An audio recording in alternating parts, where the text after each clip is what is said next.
নমস্কার, আমি অঙ্কুর। শুরু করছি পলিটিক্স। মেয়াদ শেষ হয়ে যাওয়ায় আইনসভা ভেঙে দিলেন রাজ্যপাল আরএন রবি।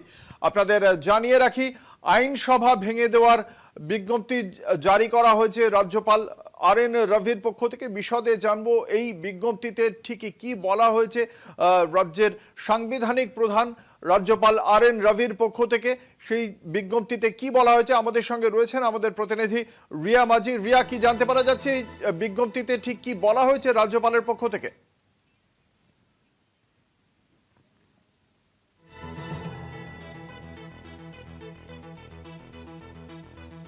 আমাদের সঙ্গে রয়েছেন আমাদের প্রতিনিধি রিয়া মাঝি। রিয়া, রাজ্যপাল তাঁর এই বিজ্ঞপ্তিতে ঠিকই কি বলেছেন? অঙ্কুরদা, তোমাকে জানিয়ে রাখবো যে মেয়াদ শেষ এবং সেই কারণের জন্য রাজ্যপালের তরফ থেকে এই বিজ্ঞপ্তি, এবং সেই বিজ্ঞপ্তিতে স্পষ্ট করে লেখা রয়েছে যে আইনসভা ভেঙে দিলেন তিনি।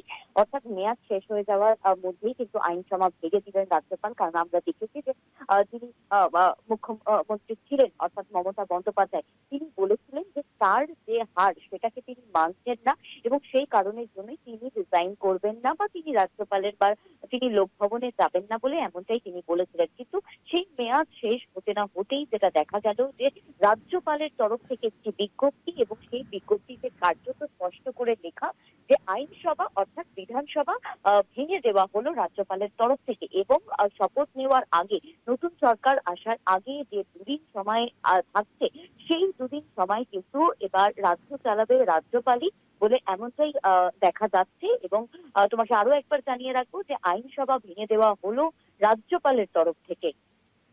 ধন্যবাদ। আমাদের সঙ্গে ছিলেন আমাদের প্রতিনিধি রিয়া মাঝি।